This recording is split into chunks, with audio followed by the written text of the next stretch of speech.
Welcome to another episode of In Front of the Scenes. My name is Kevin Bottrill from Cobra, and this, of course, is where I come out from behind the scenes to chat with clients about what they have going on. And today we've got my man Ali Jafri, aka the Shadow Majlis. That's his newer post-punk darkwave project. Ali, thank you for chatting. First of all, it's good to see you. And I did a couple of things for you today because we have kind of a unique connection in terms of where we're from. So I was born in Toronto, which is where you live. And when we first chatted, I learned that not only do you live there and I was born there, but you are in the neighborhood that I spent the first few years of my life in the Gladstone area. So that's hilarious and just funny. And you're still there now, right? I am indeed. Good. Mm-hmm. And also, so I live right now in Quebec City. And if I remember correctly, did you date somebody from the Saint Foy neighborhood, which is actually the neighborhood I live in, or what's that story? Yeah, the mother of my eldest child. Oh, okay. Zane. So yeah, I was married to someone that whose mother's side of the family is from Saint Foy. Oh, good. And okay. I've been out a couple of times, and I love Quebec City. Gorgeous, beautiful city. There is nowhere like it in North America. Just a major city that's predominantly francophone and stuff. It's phenomenal. So for you today, I have to stand up. I wore a Blue Jay shirt for the Toronto rep, and I've got my hometown Oshawa Generals, which is sitting near Toronto. It's a little something to get some homeboy stuff going since you're with me. So I did that all for you. All right, sir. So let's talk about the Shadow Majlis. It's the latest musical project from you, and the debut album, The Departure, came out last year. And sadly, it's a great album, but it's about a subject that no parent should have to deal with, which is the loss of a young child. And in your case, your son, Oisín. Yeah. It's clearly, a very, very heavy subject and easily the darkest time of my life. There was so much to unpack and to feel and process. And I have the fortunate circumstance of being an artist in Canada where grants are available, and I was able to create an album and be able to pour my emotions into it in a way that I hope can help connect with others. And grief is obviously a universal human experience, not just human, animals, like everybody experiences grief. And having been touched by such an event and having met other parents that are struggling and suffering, the subject of death is a difficult one to broach. It's not a thing people necessarily want to talk about all the time, especially when it involves children. And I found it really poignant to lean into such a topic. And it was very much important for me to do. And I'm learning as people have been listening and interacting with the music and having their own chance to digest it and integrate it into their lives, however they're living and what they're living and experiencing. I'm finding that it's touching people in a way that is very fulfilling for me, because my favorite artists did that for me. And to be able to do that, and I feel as artists, we have this ability to communicate and to connect with people. And when I examine what I'm doing, this is what I want to do, and to engage with work of this nature, and to I guess be a voice for people, that it's not just about me.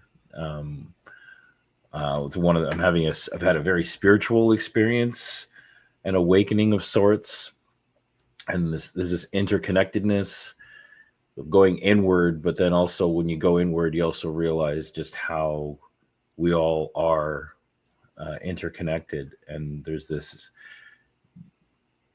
greater desire in me. It's always been there as an artist, but after this experience, I really feel a need to express and to communicate and to connect. And with the time I have left in this life, pondering my own death and my own mortality, it's becoming more and more clear to me what I want to do with the time that I have, and I care more about time than money.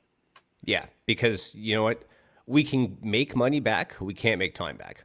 We Exactly. can't do that. And if I remember correctly, Oisín was just 8, right? He was 7 He was when he 7. Oh my passed. God, that's about as unfair as it gets, man. Not even a chance to live, which is so sad. And for the Shadow Mhm. Majlis itself, did the project come from needing an outlet to process his passing, or was it planned anyway? But then the departure became about that, just as it went. Um, we actually had the grant before, and I say we because my now ex-partner, Oisín's mother, we have since split, which is apparently a very common thing to happen to parents when you go through such a tragedy. And with that, um, I was able to carry on with the grant under my name, and Factor let me proceed on my own, and accepted the project and all the changes that came with it. The one big piece that I think was important to Factor was that David Bottrill stayed on as producer, and he did, obviously. So that was a very important piece for the production to move forward. And and the departure, funny enough, the original project I had with my ex was going to be called the album was going to be called The Arrival. Oh wow. And with everything that fell apart, and the death of our child, and the breaking up of our family, and all of the changes, the title The Departure really struck me as the real title of what this project should be called. And not just a departure in terms of death, but a departure as in change. I've been through so much change in such a short time. I've experienced departures of various levels, and departures are also not necessarily the end.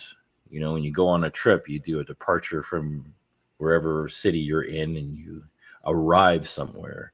So it suggests an arrival, and I like that because I don't think personally death is necessarily the end. No, it's the end of a chapter, maybe, but not necessarily the end of a story, I guess is Yeah. kind of what you're thinking. That's a very true and very honestly good way to look at it, to see that, that positive or not final kind of step to that. So for the departure, Ali, you are the Shadow Modules, but you had a lot of great guests. So you mentioned David Bottrill producing. You had several musicians, including David J from Bauhaus and Love and Rockets. I know one of your faves. How did you end up hooking up with everyone who played on the album with you?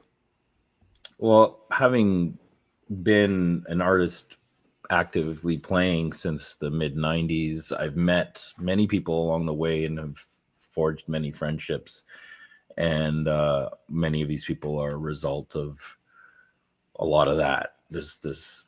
I could spend a long time talking about how I met everyone. I'm actually planning to do that in my newsletter, actually, Oh, good. going Okay. through going through and having uh, some backstory on everybody that's involved, and how, because there's actually some really interesting stories on how I met everybody, and everybody in their own right is an amazing artist and have accomplished some amazing things. And to have them come together in the context of the Shadow Majlis for me was very special, because um, I take a lot of inspiration from people like Martin Atkins and Pigface, which I was also fortunate enough to collaborate with in this industrial supergroup. I want the Shadow Majlis to be its own version of that.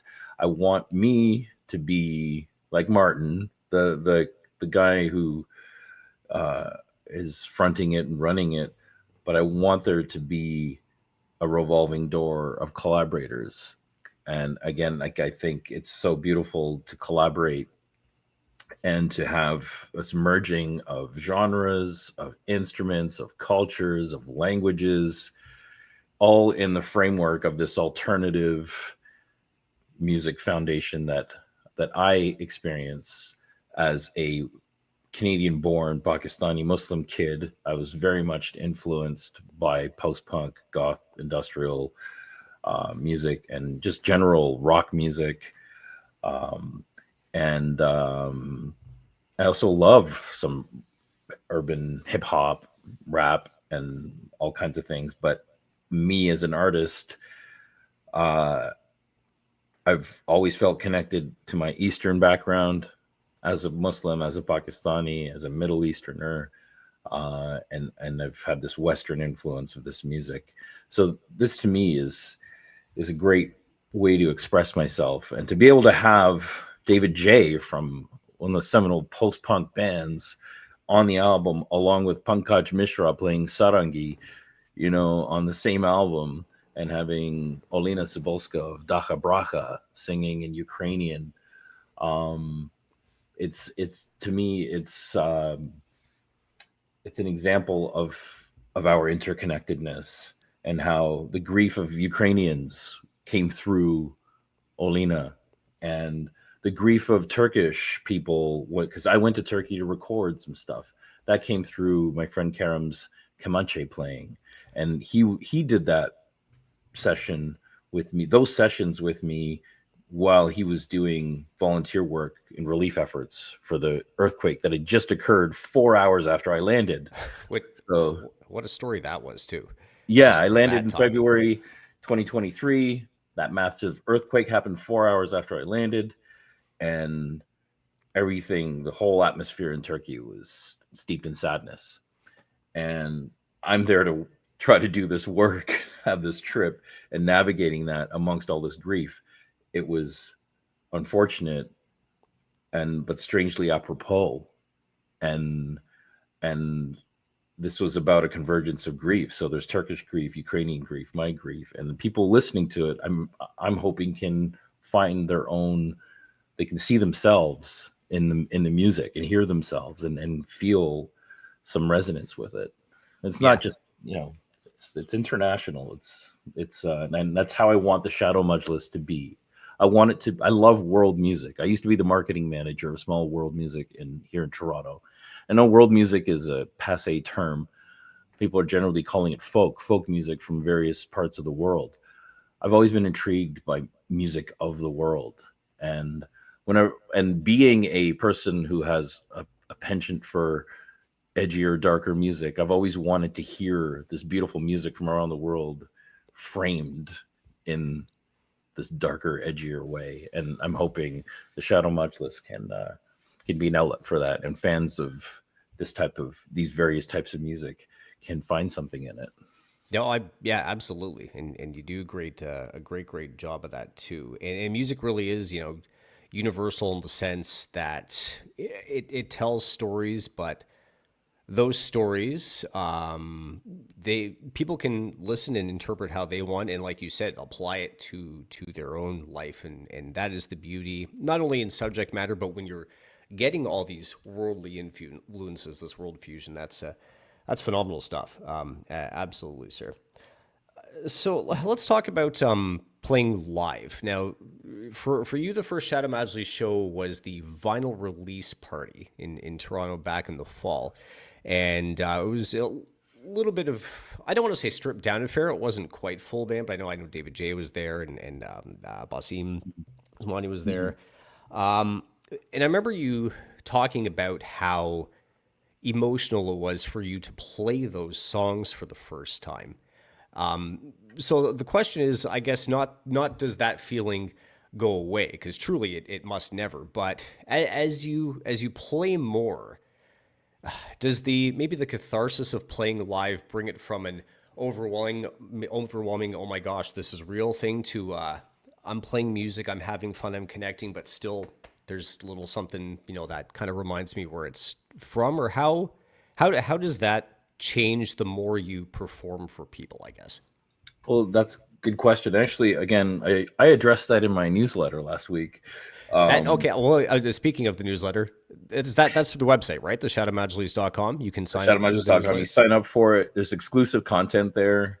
There's no Beautiful. paywall or anything. I'm just sharing. I'm trying to move off of social media, and I want to own my own content and have it in my own space. And that's on my newsletter. And my goal is to weekly post my stuff there Yeah. and use social media to kind of give the tip of the iceberg stuff for anyone that wants to deep dive. The social, sorry, the newsletter is where the deep diving happens.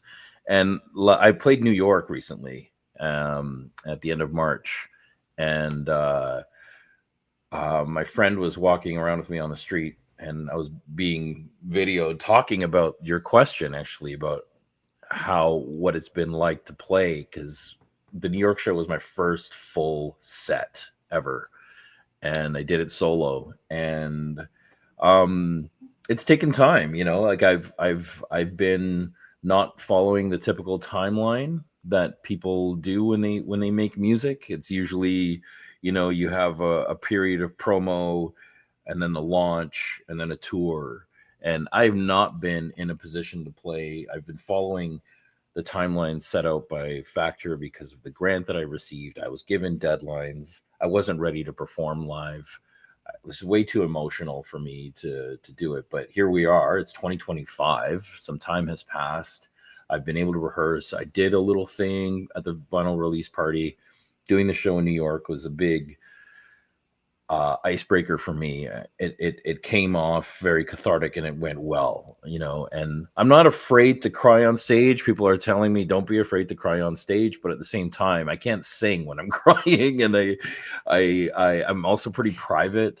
I don't like crying on camera or on stage or any of those things, but I'm also not afraid to do it. I also realize the importance of vulnerability and all of that. But to answer your question, the New York show was really good. I feel now I'm ready, and I'm shifting focus to play out more. I'm now in that phase of promotional timelines, and I'm working on my very much around the industry. It probably doesn't understand me, but that's okay. Um, I'm now supporting the album live and with live shows, and unfortunately, with the relationship with the U.S., I had more dates, but I'm not going to the U.S. The New York show was a one-off special thing that I ended up accepting. But I'm focusing on getting over to Europe for the time being until situations improve with the States, getting visas, and the total. I don't know. The situation there is. I'm not anti-American. I love American people. I have many American friends. I have American family, and the New York show was great. It was great to transcend the bullshit.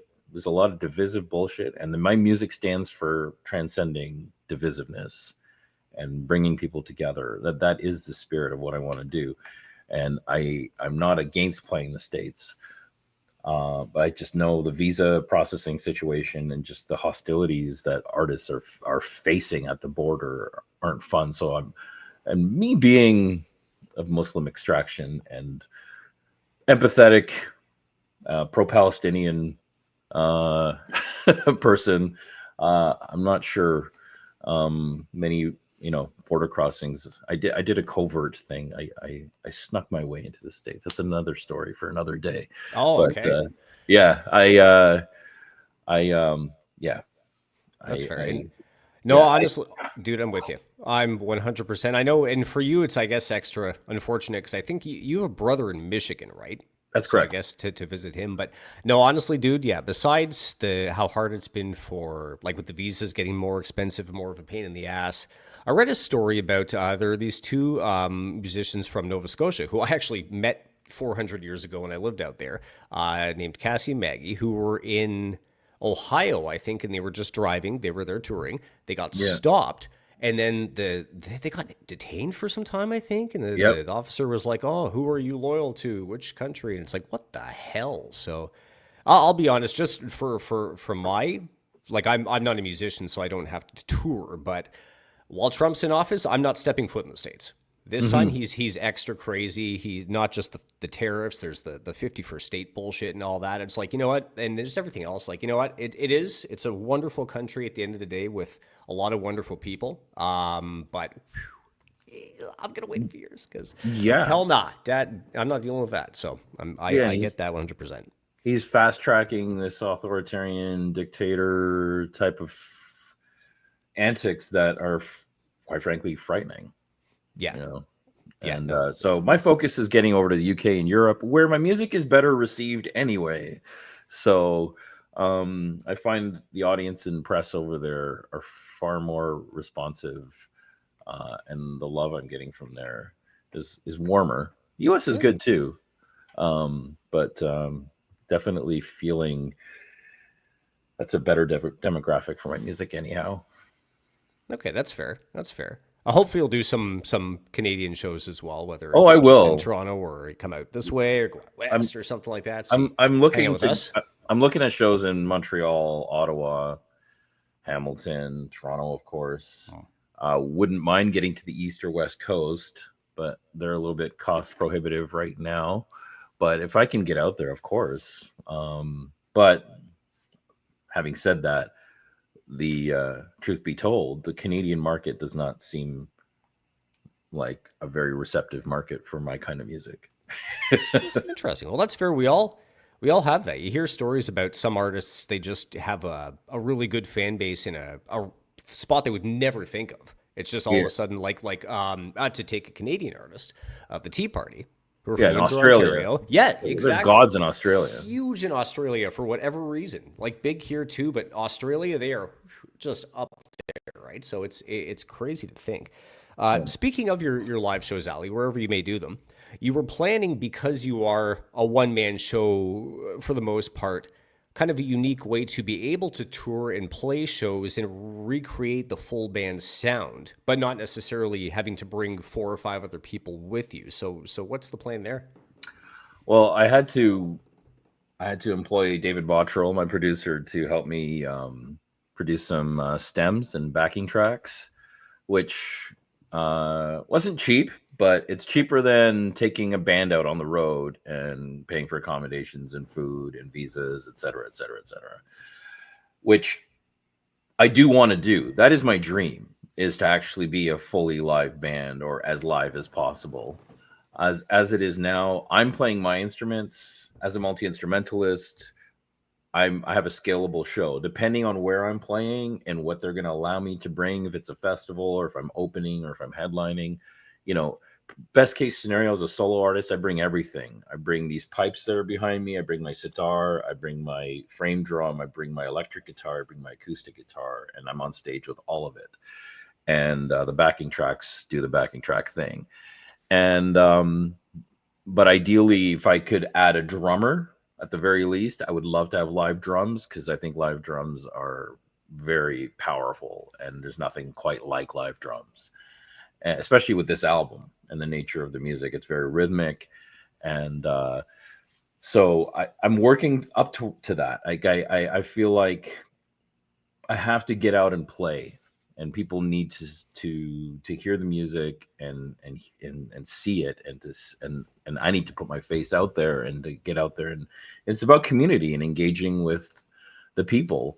So my game plan is to do that, keeping costs down. I got to figure out what's feasible. Right now, touring solo is the feasible way. Speaking of which, the cost of doing things with Bottrell being as expensive as they are has caused me to start a GoFundMe. So I am Oh, going to plug a okay. little GoFundMe thing here. I've already reached about half of my goal. I'm trying to raise $3,500 um, to do all the adjusting, getting the software. I'm using Ableton. I'm learning Ableton. I've got the stems. I did a brief crash course to do the New York show, and there's more cool things I can do with Ableton, and I'm going to explore that to improve the show. I want to incorporate projections. Ableton's got this ability to incorporate visuals. I want to have a multimedia show as well. And ideally, not only do I want bandmates, I want visual artists. Like I want a projection artist and lighting technician and audio tech as part of my ensemble, and making that uh, part of the entourage, not entourage, the crew, you know. And so that those are my long term goals. But in the interim, I'm doing this Ableton thing as a multi instrumentalist, and getting people warmed up to that. And I've had interest from. I was talking to Budgie from Susie and the Banshees, and I had letters of intent from him. David J, Mark Gemini Thwaite. David J and Mark Gemini Thwaite have played on the album. Budgie is one of my favorite drummers from Susie and the Banshees. He was interested in joining us on a small tour, but his book launch is coming up. Schedules aren't lining up, and the budget is also not there. To be frank, and I'm hoping at some point in the future the stars will align, and I will be able to stage a really great band, and hopefully Budgie or someone of amazing talent will be on the drums.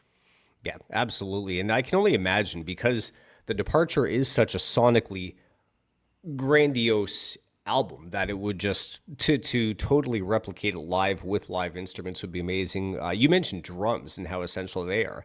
I think of the drums in Deer in the Headlights, which is one of the singles, and that how the tribal drums in the chorus and whatnot. And yeah, I can only imagine how good it would be.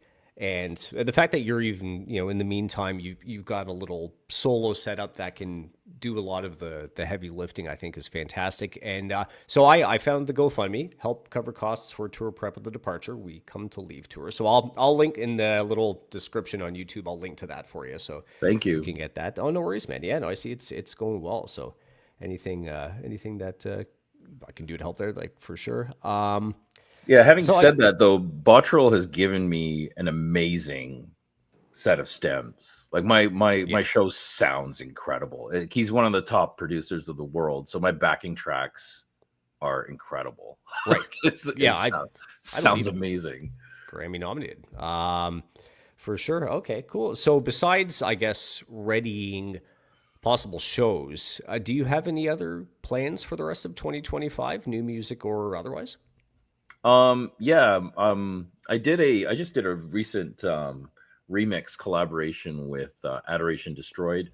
Metropolis Records and Cop International did a fundraiser for the LA fires.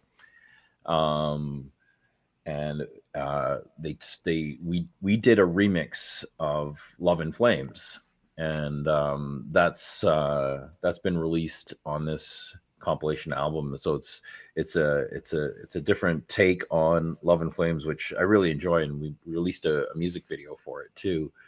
Um, that has led me to become friends with Eric Gustafson, who is the main person behind Adoration Destroyed. And we're going to collaborate on a few. We're going to reinterpret some of my songs with a bit more of an industrial, dancier edge. For some context, there might be some shows and festivals where these interpretations of the songs might be more fitting. So it'll be more options for me to present my music differently.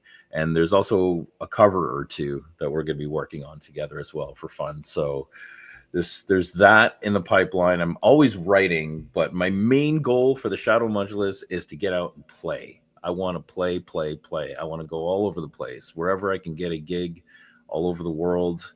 That's where my head is at, and that's what I want to do. I think that's the most important piece right now, is for me to get out there and play, because I think that's where the heart and soul of what I do lives. Is the album is a great thing for people to have and be able to listen to, but to have a live presentation where I can sing and play, and people can literally feel me and I can feel them, and we can be in a room together. That to me is very special and very important, and that's my focus now. Yeah, absolutely, absolutely. Looking forward to catching you live myself one of these days for sure. And I mean, I know that like I'm not even a musician, but like sometimes when I need to let something out or feel good or whatever, I just crank the music, right? And I'm sitting there air banding and stuff. But then like Yeah. you write, you perform, and you do it from such a good and important place that it's just, phew, and it's something that we can all take something from, as you said, for sure. So shout out Majlis.com. It's the band name that Ali has written there on his screen, but Shadow Majlis.com, and has everything you need for the act, including the newsletter. Sign up and Ali will tell you all kinds of exclusive stories. If you want to check out the GoFundMe, it'll be in the description, and all that good stuff. Ali, it was good to chat, man. Likewise. I always enjoy it. And honestly, man, in a lot of ways I admire you because you have dealt with so much, and obviously, like especially losing Oisín at 7, which is just incomprehensible, right? And to not only deal with that, but to come out of it with something like the departure, and that kind of catharsis, and something that can be a positive force in the face of all that change, I think is truly wonderful. And at the end of the day, that is music. I mean, music helps and music heals. So I really commend you for just doing what you do, and wish you all the success with that and with upcoming shows and all that good stuff. Before we wrap, is there anything you wanted to add? I want to thank you for doing this, and you helped me a bit too with the social media stuff, and it's been great interacting with you and getting to know you, and I'm happy that we were able to do this today. I really appreciate what you're doing, so thank you. No, I appreciate you, brother. Thank you very much for that. That means a lot to me as well.